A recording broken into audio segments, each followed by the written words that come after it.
Morning दोस्तों। तो जैसा कि आज हम बात करने वाले हैं हिंदी के पार्ट 3 के बारे में।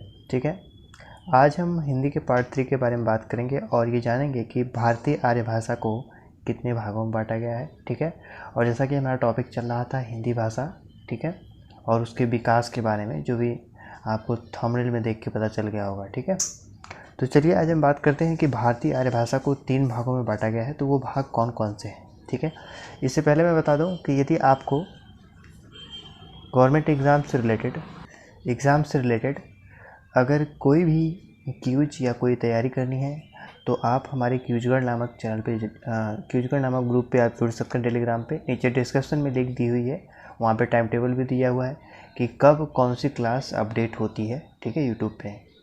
तो यदि आपको सब समझ में आ गया हो तो ज़रूर से क्यूजगढ़ नामक ग्रुप से जुड़िए और अपनी प्रैक्टिस को और भी बेहतर बनाइए। ठीक है, तो चलिए बात करते हैं भारतीय आर्य भाषा के 3 भागों में कौन कौन से भागों में बांटा गया है। ठीक है, तो दोस्तों इसमें पहले जैसे कि बता दूं कि जो प्राचीन भारतीय जो हिंदी भाषा है, ठीक है, इसको 3 भागों में बांटा गया है। तो और 3 भाग हैं, जैसे कि मैं बता रहा हूँ। प्राचीन, पहला जो हमारा भाग है वो है क्या है, प्राचीन भारतीय आर्य भाषा। ठीक है, प्राचीन भारतीय आर्य भाषा। ठीक है दोस्तों, ये सारे के सारे कॉन्सेप्ट बहुत ही इम्पोर्टेंट है और इसके बारे में तब देखिए दोस्तों, ये जो प्राचीन आर्य भाषा है वो 1500 कम से कम, ये भी क्वेश्चन पूछा जाता है ये कब से कब, मतलब किस ईसा पूर्व से कब तक थी। तो 1500 ईसा पूर्व से लेकर के 500 ईसा पूर्व तक थी। ठीक है, ये आप ये जो चीज़ें मैं लिख रहा हूँ इसको याद रखिएगा, तीनों के तीनों इम्पोर्टेंट है। ठीक है, तो इसके अंतर्गत तो कौन कौन सी भाषाएं आती थी, तो वो आती थी वैदिक संस्कृत। ठीक है, और फिर उसके बाद हो गई लैकिक संस्कृत, और तीसरी हो गई पाली और प्रकृत और अपभ्रंश। ठीक है, तो इनके अंतर्गत ये जो प्राचीन आर्य भाषाएं के अंतर्गत ये जो चीज़ें हैं आती हैं। ठीक है ना, अब इसके बारे में बात करें, जो हमारा सेकंड है वो है मध्यकालीन भारतीय आर्य भाषा। ठीक है, मध्यकालीन, ठीक है, मध्यकालीन भारतीय आर्य भाषा। दोस्तों ये जो मध्यकालीन भारतीय आर्य भाषा थी, इसके अंतर्गत कई सारी लैंग्वेज आती थी। ठीक है, तो जैसे कि मैंने आपको बताया कि जो पाली, प्रकृत, अपभ्रंश है, ठीक है, ये तीनों इसके अंतर्गत आती हैं। और वैदिक संस्कृति और लैकिक संस्कृत, ये जो है हमारी प्राचीन भारतीय संस्कृत के आर्य भाषा के अंतर्गत आती है। ठीक है, और ये पाली, प्रकृत और अपभ्रंश ये किस में आती है, मध्यकालीन। ठीक है, ये जो कौन में आती है, तो मध्यकालीन में। ठीक है ना, चलिए अब ये तो आपको समझ में आ गया होगा, आपको ये चीज़ें याद रखनी है। और देखिए इसका एक पॉइंट और है कि ये कब से कब तक थी, तो ये जो है थी ये 500 ईसा पूर्व से लेकर के, ठीक है, 1000 ईस्वी तक थी। ठीक है, ईसा पूर्व में भी अंतर होता है। ठीक है, क्योंकि ईसा पूर्व ईस्वी से बड़ा होता है। ठीक है, आपको यह याद रखना है। ठीक है, ऐसा नहीं कि 500 ईसा पूर्व से लेकर 1000 ईसा पूर्व तक आपको लिखना है, 500 ईसा पूर्व से लेकर 1000 ईस्वी तक। अब बात कर लें थर्ड की, तो थर्ड है हमारा आधुनिक भारतीय आर्य भाषा, जो कि हम अभी प्रेजेंट टाइम में बोल रहे हैं। ठीक है, तो आधुनिक आर्य भाषा, ठीक है, जैसे कि जहाँ से अभी फ़िलहाल हम जो लैंग्वेज बोल रहे हैं, ठीक है, ये जो है 1000 से लेकर के, ठीक है, इसका जो काल है वो 1000 से लेकर के वो अब तक है। कब तक है, अब तक। तो ये जो तीनों पॉइंट है ये मोस्ट इम्पॉर्टेंट है। ठीक है, आपको याद रखना है। और ये जो मैंने आपको बताया कि भारतीय आर्य भाषा के जो 1000 से लेकर अभी तक के हैं, ठीक है, तो इसके अंतर्गत कई सारी बोलियाँ भी आती हैं। ठीक है, ये बोलियों के बारे में लिख लीजिए। तो पहली तो हिंदी हो गई, ठीक है, हिंदी हो गई, ठीक, और बांग्ला हो गई, उड़िया हो गई, ठीक, असमिया हो गई, मराठी, गुजराती, ठीक है, ऐसी कई सारी लैंग्वेज हैं। और पंजाबी हो गई, ठीक है, और सिंधी। तो ऐसी जो सारी लैंग्वेज हैं ये जो हमारे आधुनिक आर्य भाषा के अंतर्गत आती है, ठीक है। तो ये थोड़ा सा 5 मिनट का तो हो गया, लेकिन इसमें आपको अच्छे तरीके से कॉन्सेप्ट तैयार हो गया होगा कि हाँ इसमें कितनी भाषाएं आती हैं, ठीक है।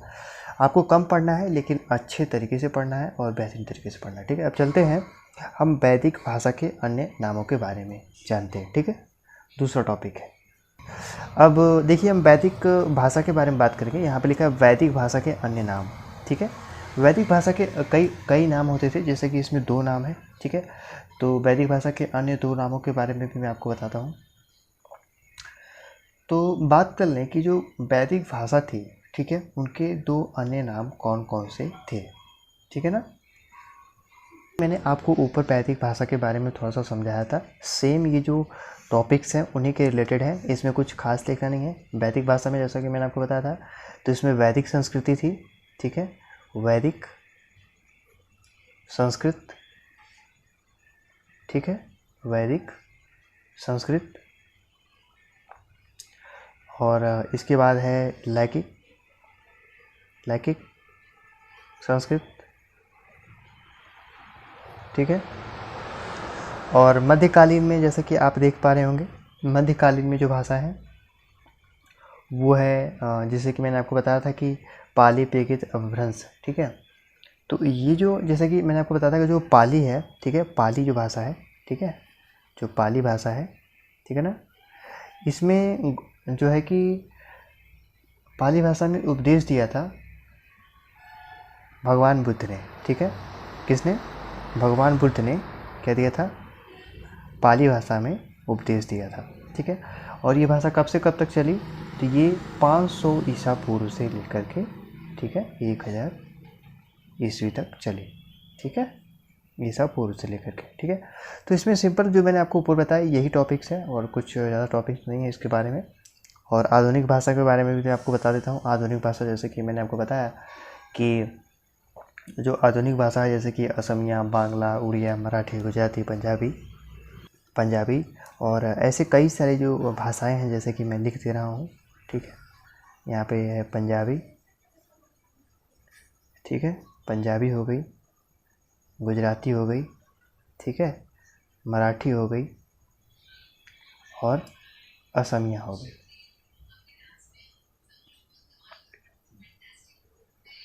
तो ऐसी कई सारी लैंग्वेज हैं, ठीक है, कई सारी लैंग्वेज हैं जो कि इसके अंतर्गत आती हैं। अब हम बात करेंगे कि हिंदी भाषा का विकास क्रम कैसे हुआ, ठीक है, विकास क्रम के बारे में हम बात करने वाले हैं, ठीक है। ये हमारा न्यू टॉपिक है और ये जो भी मैंने आपको बताया अभी 5-6 मिनट, ये जो टॉपिक्स हैं बहुत ज़्यादा इंपॉर्टेंट है। कम से कम तो मान के चलिए कि 2 नंबर 3 नंबर तो जो आते ही इससे, ठीक है।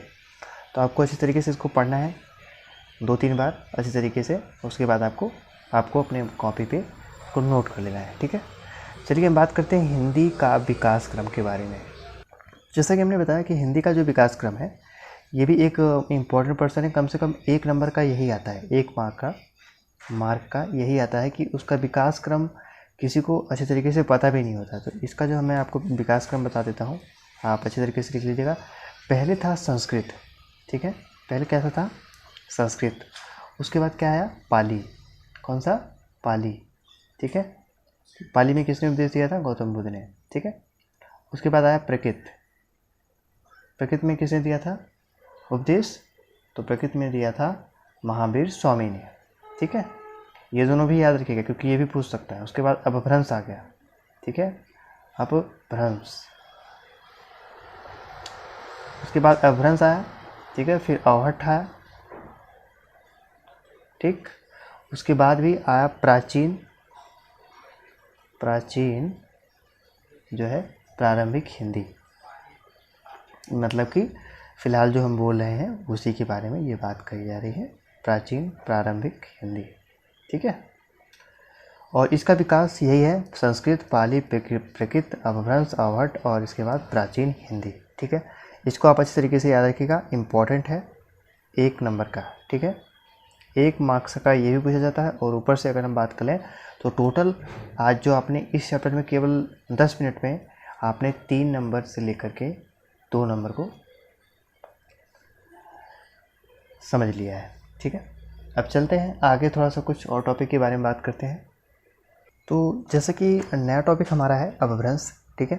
अपभ्रंश के बारे में बात करने वाले हैं। अपभ्रंश जो है इसके बारे में बात करेंगे कि अपभ्रंश जो है इसके विकास क्रम के बारे में, ठीक है। तो अपभ्रंश का जो भाषा का विकास हुआ था वो 500 ईस्वी से लेकर के 500 ईसा पूर्व से लेकर के 1000 ईस्वी तक रहा, ठीक है। कितने से लेकर के, तो 500 से लेकर के ईस्वी से लेकर के 1000 ईस्वी तक, ठीक है ना। उसके बाद क्या हुआ कि 1000 के बाद जो इनमें से जो महत्वपूर्ण जो साहित्यिक थे, ठीक है, तो 8वीं सदी में जो स्वयंभू कवि थे, ठीक है, उन्होंने 13वीं सदी तक इसे जारी रखा, ठीक है। तो 8वीं सदी के यदि कवि के बारे में पूछते तो वो थे स्वयंभू, ठीक है, स्वयंभू कवि थे, ठीक है। ये भी क्वेश्चन पूछ सकता है कि अपभ्रंश में 8वीं सदी के कौन जो है वो कवि थे, तो वो कौन से थे, स्वयंभू कवि। और यदि हम बात करें अपभ्रंश के संधि विच्छेद के बारे में, ठीक है, अपभ्रंश का जो संधि विच्छेद पूछ सकता है, कभी कभी ये भी पूछ सकता है इसका संधि विच्छेद बताओ। तो बहुत लोग, क्योंकि व्याकरण का संधि विच्छेद किसी किसी को नहीं आता, क्योंकि वो 3 वर्डों में डिवाइड होके बनता है, ठीक है। तो जो जब संधि चलेगी तो उसके बारे में हम बताएंगे। फिलहाल तो हम अपभ्रंश के बारे में बताते हैं कि इसको कैसे डिवाइड करते हैं संधि में, ठीक है। तो संधि में इसके लिए पहले अप रहेगा, ठीक है, अप, फिर उसके बाद भ्रंश, ठीक, उसके बाद भी इसमें क्या रहेगा, एक घ रहेगा और एक इया रहेगी, ठीक ठीक। ये टोटल तीनों वर्ड मिला करके एक टोटल अपभ्रंश बनते हैं, ठीक है ना। अगर कहीं कहीं तो ऐसा होता है कि अपभ्रंश लिख दिए तो आप इसी को सही मार देंगे, लेकिन ये जो 3 वर्ड मिलेंगे ये घ है और ये इया टाइप का है, ठीक है। जैसे इया में जो लास्ट में आता है यही चीज़ है ये, ठीक है ना। तो इन तीनों वर्ड से मिलकर ये क्या बनता है, अपभ्रंश, ठीक है। अब हम नीचे देखिए, लास्ट टॉपिक हमारा लास्ट है कि अपभ्रंश के आधुनिक भारतीय आर्य भाषाओं का विकास कितने में हुआ, ठीक है। तो इसमें 6 प्रकार की लैंग्वेजेस हैं, ठीक है, और जिसमें आपको अन्य कई सारे टॉपिक्स मिलेंगे। देखिए हम इसके बारे में बताते हैं। तो जैसा कि मैं आप टॉपिक देख पा रहे होंगे कि इसमें लिखा हुआ है कि अपभ्रंश के आधुनिक भारतीय आर्य भाषाओं का विकास। ये मैं बता रहा हूँ कि 100% गारंटी के साथ ये जो मैं बता रहा हूँ ये वाला टॉपिक इम्पॉर्टेंट है, और आगे का भी टॉपिक इम्पॉर्टेंट था, और इसको भी आप 1 नंबर का मान सकते हो क्वेश्चन, ठीक है। तो देखिए, इसको हम या आधुनिक भाषाओं का विकास भी कह सकते हैं, इसका भेद भी कह सकते हैं, ठीक है। इसके भेद के बारे में बात करेंगे और आधुनिक आर्य भाषाएं कौन कौन सी हैं उसके बारे में बात करेंगे, ठीक है। तो जितना हो सकता है उसके बारे में बताता हूँ। देखिए, इसका जो पहला भेद था वो था सौर सैनी। कौन सा, सौर सैनी, ठीक है। इसे याद करने की ट्रिक भी मैं बताऊंगा आपको। पहला तो सौर सैनी हो गया, उसके बाद फिर हो गया अर्धमागधी। कौन सा, अर्ध मागधी, ठीक है। फिर उसके बाद हो गया मागधी, ठीक है। उसके बाद चौथा कौन सा है, चौथा है खस,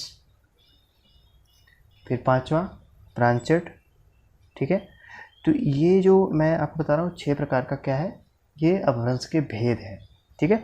और लास्ट में कौन सा है, महाराष्ट्री, ठीक है, महाराष्ट्री, ठीक है। अब सौर सैनी से कौन सी भाषाएं होती हैं, अपभ्रंश से, मागधी से, खस से, ब्रांच से, और ये अर्धमागधी से कौन कौन सी भाषाएं हुई हैं इसके बारे में आप जान लीजिए। इसके बारे में बात करें तो इससे जो हुई है वो हुई है पश्चिमी हिंदी, ठीक है, और राजस्थानी, ठीक है, और इसके अलावा गुजराती, ठीक है। इसको याद करने की ट्रिक मैं आपको कल बताऊंगा, फिलहाल आज थोड़ा टाइम कम है। और अर्धमागधी के अंतर्गत आते हैं तो अर्धमागधी जो है, अर्धमागधी में आ जाएगा पूर्व हिंदी और बिहारी, ठीक है, पूर्व हिंदी, सॉरी, केवल इसमें अर्धमागधी में आपका आता है केवल पूर्वी हिंदी होता है, ठीक है।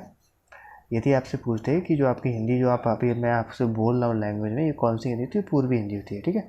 और मागधी में बात करें तो मागधी में आती है, एक आती है बिहारी, ठीक है, बिहारी, और एक होती है मगही लैंग्वेज होती है, सॉरी बिहारी होती है, और एक उड़िया होती है, ठीक है, बिहारी, उड़िया और बांग्ला, ठीक है, ये तीनों लैंग्वेज होती हैं। और देखिए, ये इसका है, ये इसका, और ये मागधी का, और ये मैं खस के बारे में बताने वाला हूँ। खस के अंदर आती है केवल असमिया, ठीक है, असमिया लैंग्वेज आती है। और ब्रांचेड में आती है आपकी पहाड़ी लैंग्वेज जो होती है ब्रांचेड में आती है, जैसे कि कुमाऊनी हो गई, ठीक है, कुमाऊनी और गढ़वाली, ठीक है, ठीक है। और एक लास्ट है महाराष्ट्री में, महाराष्ट्री में केवल मराठी आती है, ठीक है। तो आई थिंक आपको ये टोटल जो चैप्टर मैंने आज आपको पढ़ा है वो समझ में आ गया होगा अच्छे तरीके से। और यदि अच्छे तरीके से समझ में आ गया हो तो मुझे प्लीज़ कमेंट करके बताइएगा। और सारे के सारे टोटल बता दूं कि यदि आज की क्लास आप लेते हैं तो लगभग 3 से 4 नंबरों की क्लास आपको 3 से 4 नंबर आपके कंफर्म हो जाते हैं, ठीक है, यदि आप अच्छे तरीके से इन सबको याद रखते हैं तब। और ये बात रही इनकी याद करने की ट्रिक, तो ये मैं आपको कल बता दूंगा, ठीक है। यदि क्लास अच्छी लगी तो प्लीज़ एक बार लाइक शेयर सब्सक्राइब जरूर करिएगा। मिलते हैं अगली क्लास में, तब तक के लिए नमस्कार, धन्यवाद, थैंक यू सो मच।